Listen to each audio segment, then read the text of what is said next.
بسم اللہ الرحمن الرحیم وَلَقَدْ يَسَّرْنَا الْقُرْآنَ لِلذِّكْرِ فَهَلْ مِن مُدَّكِرٍ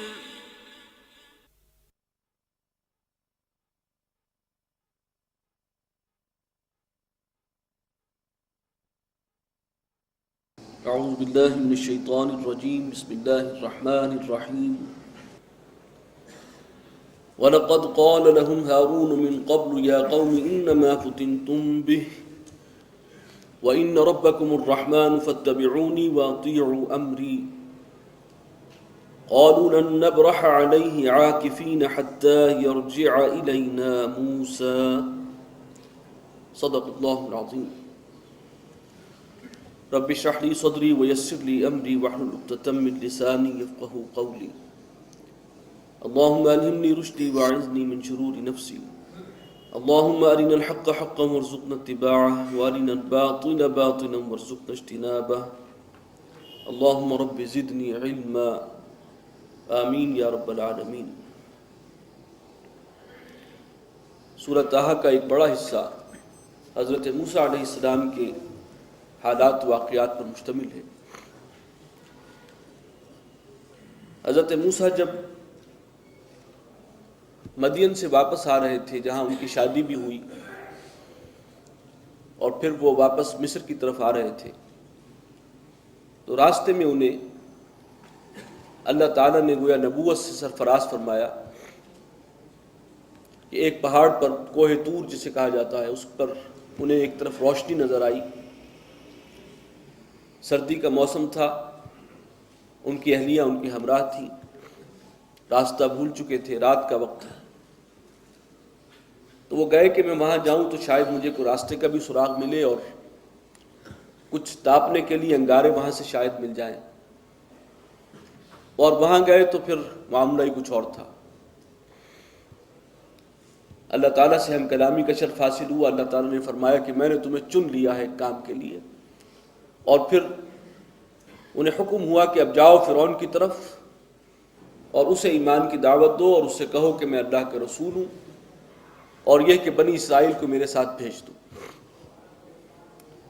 اس کے بعد کے حالات و واقعات کافی تفصیل سے آئے ہیں، اور آخری واقعہ جو ہم پڑھ رہے تھے جو درمیان میں رہ گیا تھا کہ حضرت موسیٰ علیہ السلام کو جب تورات کی الواح عطا ہوئی ہیں، اللہ تعالیٰ نے انہیں پھر کوہ طور پر بلایا تھا، 40 دن کا وعدہ کیا تھا۔ اپنے شوق اور اشتیاق میں حضرت موسیٰ وقت سے پہلے پہنچ گئے۔ بہرکیف اللہ تعالیٰ نے تھوڑی سی سرزنش بھی کی، باز پرس بھی کی، جلدی کیوں آئے، وقت سے پہلے کیوں آئے؟ تو ان کا جواب یہی تھا کہ تو میرا شوق دیکھ، میرا اشتیاق دیکھ، حاصل یہی ہے، اصل بات تو اس کی ہے۔ لیکن فرمایا کہ تمہاری قوم کو ہم نے ایک فتنے میں مبتلا کر دیا ہے تمہارے پیچھے سے، اور سامری نے انہیں گمراہ کر دیا ہے۔ اس کی کچھ تفصیلات ہم پڑھ چکے ہیں کہ سامری نے ایک بچھڑا بنایا تھا، وہ زیورات تھے بنی اسرائیل کے پاس امانتاً آل فرعون کے، اور جب یہ مصر سے نکلے ہیں تو وہ زیورات بھی ان کے ساتھ ہی آ گئے تھے، تو وہ سمجھتے تھے کہ یہ ہمارے لیے بوجھ ہے، ہم استعمال تو کر نہیں سکتے، ان کو سنبھالنا بھی ایک مسئلہ بنا ہوا ہے، تو انہوں نے مشورتاً اس کو پھینک دیا کسی ایک جگہ پر۔ اور سامری کو ایسی شخصیت تھی کہ جو کچھ مختلف قسم کے جو اونے ٹوٹکے ہوتے ہیں، سفلیات، ان کا واقف تھا۔ اس نے ان زیورات کو اٹھایا، انہیں پگھلا کر ڈھال کر ایک بچھڑے کی شکل کی ایک ہیئت بنا دی اس سے، اور اس میں سے ایک آواز بھی آتی تھی گائے کے ڈکرانے کی۔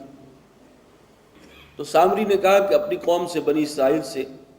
کہ ھذا الہکم و الہ موسیٰ فنسی، دیکھو یہ ہے تمہارا بھی الہ اور موسیٰ کا الہ، معبود۔ موسیٰ مغالطے میں چلے گئے ہیں کوہ طور پر، معبود تو ہے وہ تو یہ ہے اس کا۔ تو بہرکیف وہ قوم کا ایک خاصا قابل ذکر حصہ جو ہے پھر اس شرک کے اندر ملوث ہوا، انہوں نے بچڑے کو اپنا معبود بنایا۔ حضرت موسیٰ جب واپس آئے ہیں تو بہت غصے اور افسوس اور رنج کی کیفیت میں تھے، تو انہوں نے پھر باز پرس شروع کی ہے، اور اب جو ہم آیات پڑھیں گے اس میں ان کا خطاب حضرت ہارون سے ہے جن کو اپنا نائب بنا کر گئے تھے۔ وَلَقَدْ قَالَ لَهُمْ هَارُونُ مِنْ قَبْلِ، اور ہارون نے ان سے پہلے یعنی اپنی قوم سے پہلے ہی یہ بات کہہ دی تھی، یا قوم انما فتنتم بہ، اے میری قوم تم اس کے ذریعے سے فتنے میں ڈال دیے گئے ہو، وَإِنَّ رَبَّكُمُ الرَّحْمَنُ فَاتَّبِعُونِي، اور تمہارا رب تو وہی رحمان ہے، اس کو کہاں تم نے اپنا معبود بنا لیا اس بچڑے کو، فَاتَّبِعُونِي وَأَطِيعُوا أَمْرِي، بس میری پیروی کرو، میرا کہنا مانو، اور جو بات میں کہوں اس کی اطاعت کرو۔ قَالُوا لَن نَّبْرَحَ عَلَيْهِ عَاكِفِينَ، تو جو لوگ بھی اس شرک میں ملوث ہوئے تھے، اس گمراہی کے اندر، انہوں نے جواب دیا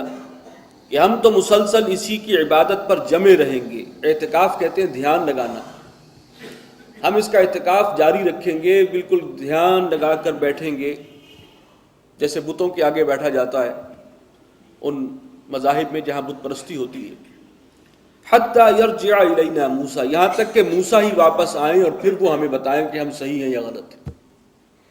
یعنی حضرت ہارون علیہ السلام کی اتھارٹی کو ماننے سے قوم نے انکار کر دیا۔ قال یا ہارون ما منعک اذ رأیتہم ضلوا،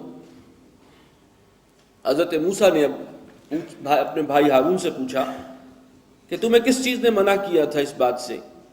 کہ جب تم نے دیکھا کہ وہ اس گمراہی میں مبتلا ہو گئے ہیں، اللہ تتبعنی، تو تم میرے پیچھے کیوں نہ چلے آئے، مجھے فوراً اطلاع کرتے، افعصیت امری، کیا تم نے میرے حکم کی نافرمانی کی ہے، میں تمہیں ذمہ دار بنا کر گیا تھا، تم نے اس ذمہ داری میں غفلت کا معاملہ کیا۔ قال یا ابن ام لا تأخذ بلحیتی ولا براسی، حضرت ہارون نے کہا کہ اے میرے ماں جائے، یعنی میرے بھائی کہ ہماری والدہ مشترک ہیں، لا تأخذ بلحیتی ولا براسی، میری داڑھی اور میرا سر مت پکڑو۔ سورہ اعراف میں ہم پڑھ چکے ہیں کہ وہ اس کا سر پکڑ کر حضرت موسیٰ نے انہیں گھسیٹا اس غضب کے عالم میں اور جلال کی کیفیت میں۔ انی خشیت ان تقول فرقت بین بنی اسرائیل، مجھے اندیشہ ہوا کہ تم کہو گے کہ تو نے پھوٹ ڈال دی ہے بنی اسرائیل کے درمیان، ولم ترقب قولی، اور تم نے میری بات کا لحاظ نہیں کیا۔ میں تو سنبھالنے کی کوشش کرتا رہا اور ممکن سمجھایا، اور میں یہ سمجھا کہ اب قوم دو حصوں میں بٹ جائے گی اور کہیں خانہ جنگی شروع ہو جائے، تو یہ حالات تھے جن سے سابقہ تھا۔ قال فما خطبک یا سامری، اب اس کے بعد حضرت موسیٰ متوجہ ہوئے اس سامری کی طرف، وہ جو سارے فساد کی جڑ تھا۔ ما خطبک یا سامری، حضرت موسیٰ نے پوچھا کہ تمہارا کیا معاملہ ہے، کیا قصہ ہے، کیا حقیقت ہے، اے سامری اب ذرا تم بتاؤ۔ قال بصرت بما لم يبصروا به، وہ کہنے لگا میں نے وہ چیز دیکھی تھی جو کسی اور نے نہیں دیکھی۔ فقبضت قبضة من اثر الرسول، اور پھر میں نے ایک مٹھی بھر لی تھی رسول کے قدموں کے نیچے سے۔ فنبذتها، اور میں نے وہی ڈال دی اس بچڑے کے اندر۔ وَكَذَلِكَ سَوَّلَتْ لِي نَفْسِي،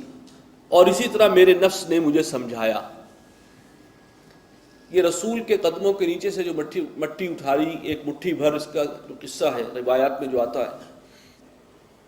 وہ یہ ہے کہ جب حضرت موسیٰ علیہ السلام اپنی قوم کے ساتھ اس سمندر میں سے گزر رہے تھے جو اللہ تعالیٰ نے رستہ نکالا ان کے لیے، خشک راستہ، تو اس پوری صورتحال کو لیڈ کر رہے تھے اس وقت اللہ کی طرف سے حضرت جبرائیل۔ انہوں نے آل فرعون کے لشکر کو روکا ہوا تھا اور بنی اسرائیل کے لیے وہ راستہ ہموار کیا تھا۔ یہ سامری چونکہ کچھ ان چیزوں کے بارے میں کچھ روحانیات وغیرہ اس کے اندر، جیسے سادھو جوگی وغیرہ بھی ہوتے ہیں، انہوں نے بھی ریاضتیں کی ہوتی ہیں، تو اسے احساس ہو گیا کہ یہ اس جگہ جو ہے جبرائیل موجود ہیں، اور اس نے وہاں پر اس جگہ کی مٹی جو ہے جس جگہ اس کا خیال تھا کہ جبرائیل ہے، وہ اٹھا کر اپنے پاس سنبھال کے رکھ لی تبرک کے طور پر کہ یہ کبھی کام آئے گی۔ اور وہ جو اس نے بچڑا بنایا ان زیورات کو ڈھال کر، بچڑے کی شکل ظاہر بہت زیورات تھے تو سائز بھی اس کا اچھا خاصا ہی ہوگا،